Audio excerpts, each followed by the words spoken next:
young kid in my early 20s, and I went to work there, and it was March the 17th. Like you say, the Savannah River is green. They put the food dye in. Yeah. The beer is green, and at the end of the night, I was green. I bet, yeah. I was a little green around the gills by the end of the 70s. They have a huge Irish population in Savannah and a huge Jewish population in Savannah, so they do a lot of celebrating. It's a lot of different influences, and the place is absolutely full. They say like 200,000 people on that day. I actually went the day before St. Patrick's Day to Charleston, South Carolina. Oh, surely. Which also does St. Patrick's Day very nicely as well. So it was, I had no idea that the South took all that Irishness quite so seriously. But it's hardly the Irishness that was a part of your youth growing up in Belfast. You lived in Belfast with your mom and dad till you were 10 years old. Yeah. And that ain't what they celebrate in Savannah on March the 17th. Absolutely. Although we had I had a pretty wonderful childhood down to the age of about 6 or 7, which was when, you know, the Troubles in the mid-60s started to really take hold. And we did, you know, experience some of that friskiness. My father was away and working in England. And, you know, we, as a result of, you know, encountering some really rough times, we decided to move to Reading. My mother was pregnant with my sister, and it was just, you know, it was like, have a miscarriage or, you know, get out of the place. So we did. You refer to it as the Troubles, yeah. the friction between the Catholics and the Protestants. Yeah. Do you have any memories of that friction? You were such a little kid at the time. Well, it's what do the Jesuits say, you know, give me the boy till 7, I'll show you the man. Yeah. So I think it's you know, there's a hell of an impact made then. I do remember things like, you know, playing in the park and, you know, kids would come up and say, you're Protestant or a Catholic, and, you know, you'd have to guess right, and sometimes they'd fox you, you know, you'd say the right thing, and they'd say, no, no, no, you're a Catholic. No, no, I am, yes, and then they'd hit you anyway. And you also began the process of being aware of people's names, you know, and it was just something that you had to be, you know, if there was a Sean or a Patrick, you know, that was obviously different from a William or a Robert, you know, and although my parents were completely anti any of this religious stuff. In fact, we lived in a mixed street. There were Catholics and Protestants in our street. And my father wouldn't join the Orange Order, although we were Protestants. He wouldn't have any of that. Was threatened many times for not joining. But your mom and dad said the religious friction is not a good thing. It's a wrong thing. Absolutely. They were, you know, it was just, you know, everybody's the same, treat everybody the same, and, you know, whatever, color, creed, all the rest of it. And but it was just very hard not to be aware. I mean, you had to be aware of it up to some extent because you had to take care of yourself. You had to know which areas not to wander into and all that kind of stuff. So it was, and there was lots of rivalries. At one stage, just on the level of kind of local gangs, the kind of frictions that you would have between neighborhoods in a kind of, you know, tomboyish kind of way. But you know, obviously, during the 60s, the great kind of civil unrest started to spurt out, and then it became, you know, very uncomfortable and painful. And were there bombings near you in your neighborhood? Well, what happened one time was we were out playing, and because everybody played in the street, your mother would just stand on the doorstep and yell your name, and you'd call, come in for your tea. Everybody knew everybody, and as I said, it was a mixed Protestant and Catholic street. One night I was out playing, and my brother came running up the street and saying, "You've got to get in the house, get in the house, get in the house." And I heard this buzzing, sounded like, you know, like a swarm of bees. I looked down to the bottom of the street, and just the whole bottom of the street just filled with this black cloud, which turned out to be a massive crowd of Protestant militants who came up the street and picked up the, you know, the drains, the wrought iron drains from the side of the guttering, smashed them, took out these broken bits of wrought iron and threw them through windows of the Catholic houses, marking them, as it were, a warning. Well, they went through, and they came through like a great sort of swarm of locusts, and they went. When they went, every door opened, everybody was on the street. By midnight, there were barricades at the top of the street. The army were in, the men in the street were organizing a vigilante group, and from, you know, overnight, it turned into a kind of war zone, and then the Catholic family started moving out, and it just, everything became, you know, dramatic. And what are you as a little kid? I mean, you're in your formative years here. You're under 10 years of age. What are you thinking? What are you saying to your... Well, I was screaming under the table in the back room. My dad was away when he heard about this. Of course, he was mortified. My mother was in a terrible state. My brother, who was, you know, 13, was trying to be the man of the house, but it was really terrifying because of the hysteria that it produced. I mean, there was excitement to it, you know, a terrible, terrifying excitement, but it was...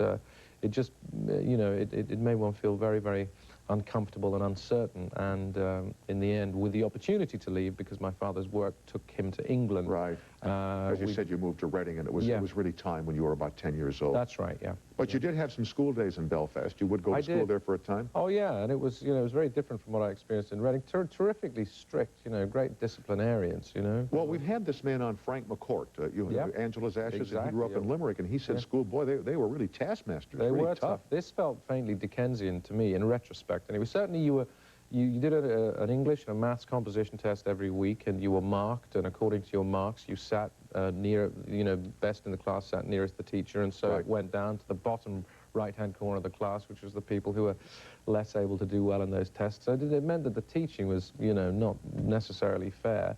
And also punishment was pretty severe. You know, we had a gym teacher who had two sort of, you know, running shoes that he would... that he nicknamed Zebedee and Dougal. These were two characters from a famous children's television series.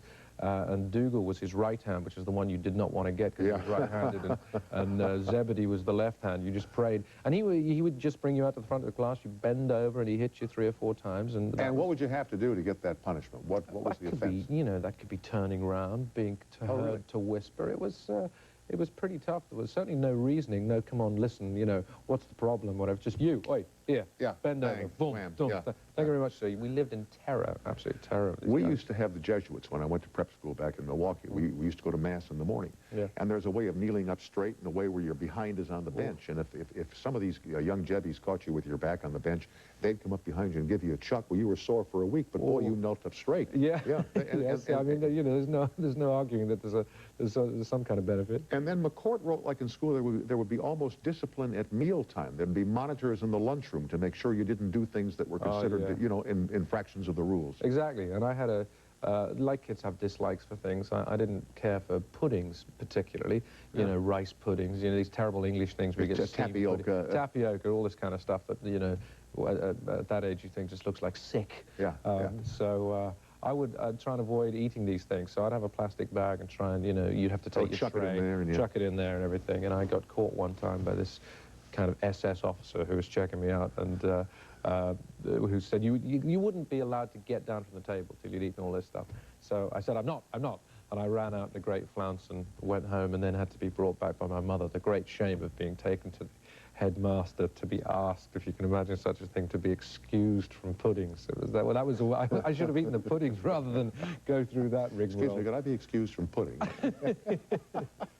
It's haunted me all my life. Imagine what Freud would make of that. We are talking here with Kenneth Branagh, whose newest film is called The Gingerbread Man. It opens on Friday at theaters across the country. We'll continue with Kenneth and you on the toll-free as time permits after this short break.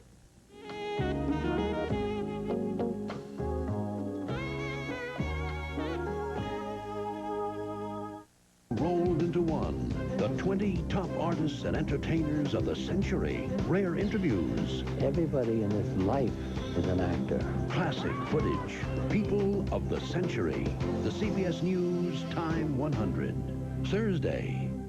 Your neighborhood, your city, your world. Now under one roof, yours. It's all just one click away. The address is cbs.com.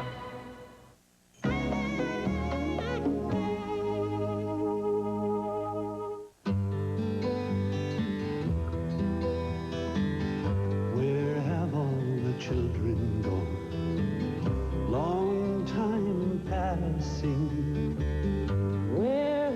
The children gone long time ago.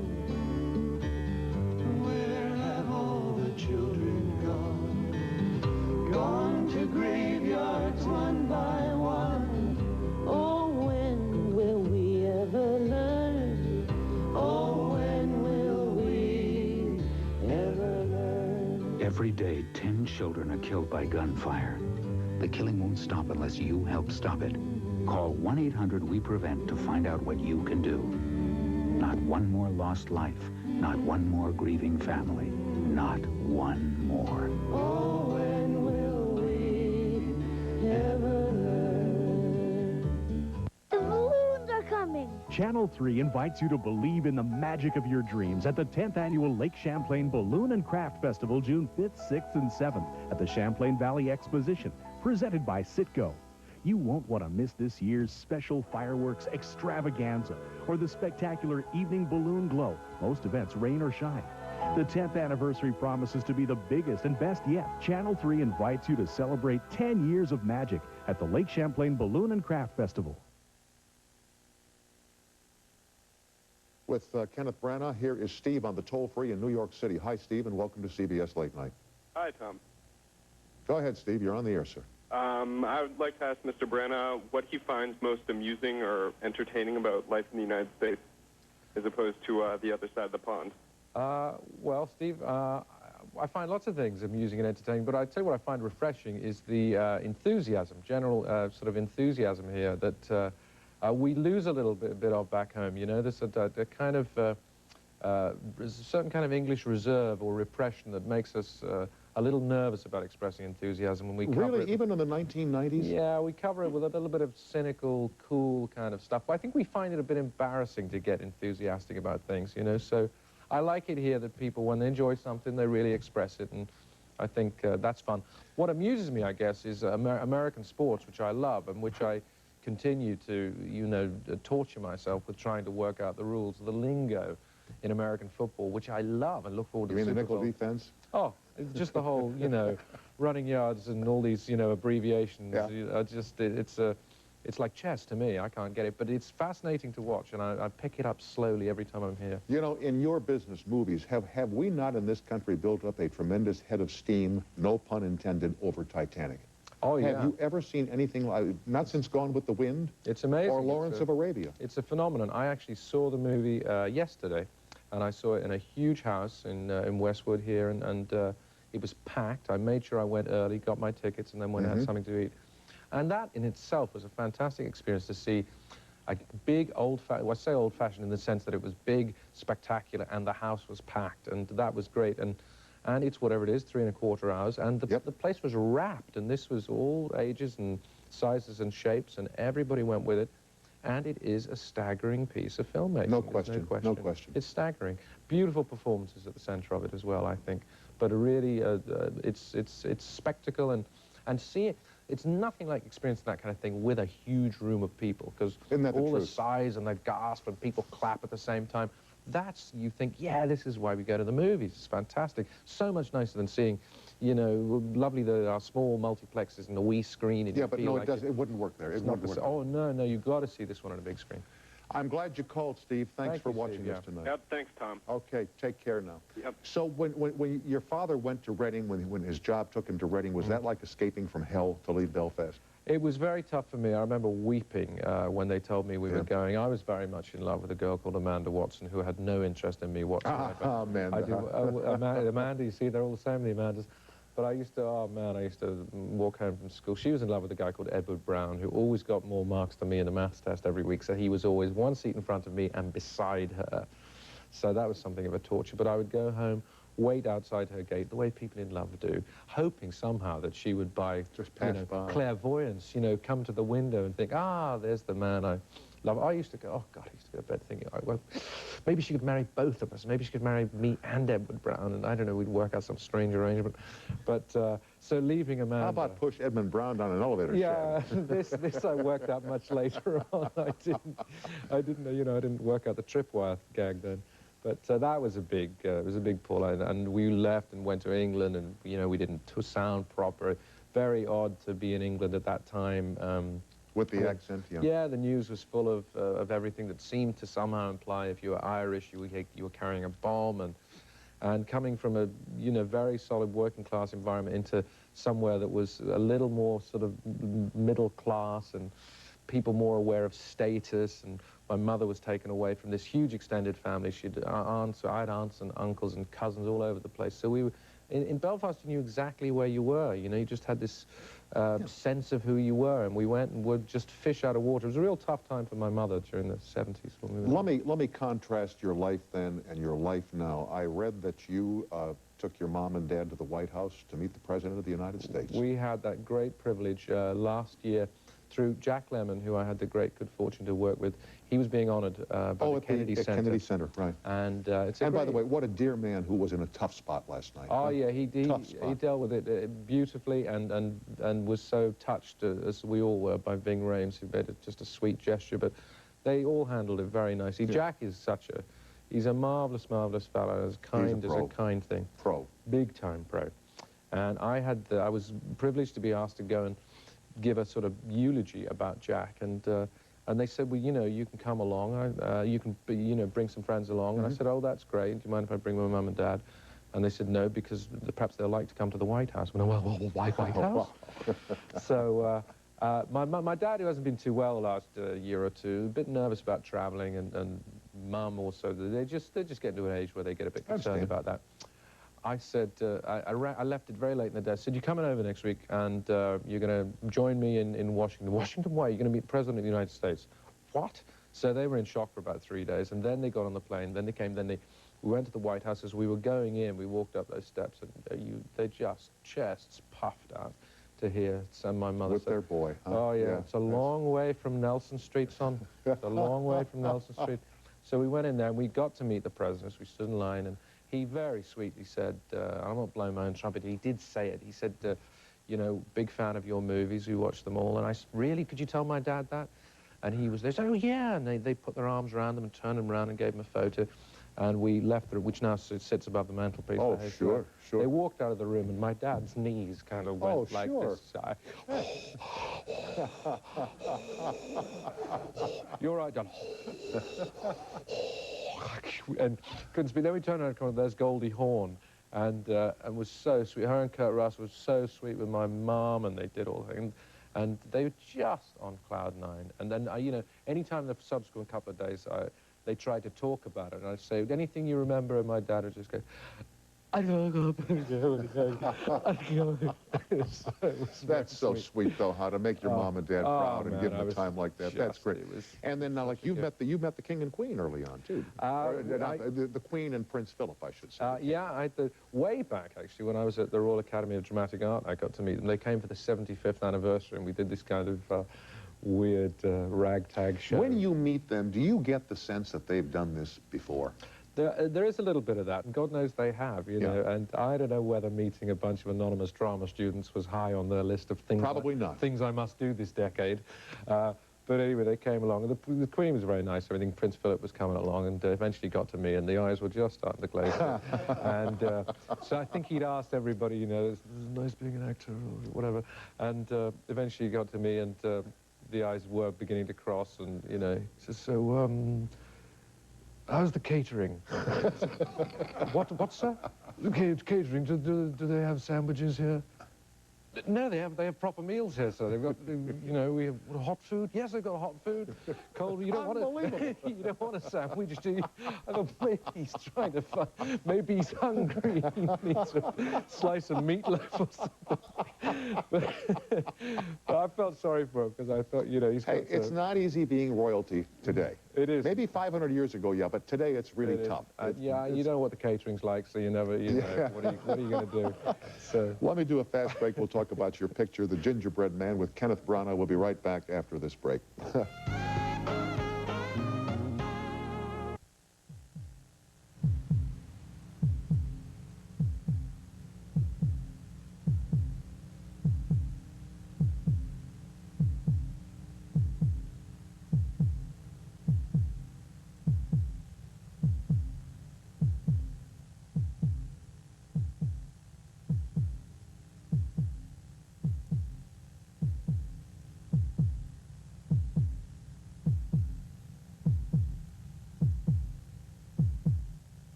You see this dollar here? Now look what happens when I throw this dollar over there. Where's your dollar now, huh? It's over there somewhere. Now you take this dollar and you put it right here. Where's that dollar now, huh? It stays right here. When you buy Vermont, your dollar stays in Vermont. Helps everybody. Keep your dollar here. Buy Vermont first. Channel 3 urges you to support these local businesses, Effie Hart Fence Company and Essex Equipment. It's just one click away. WCAX.com.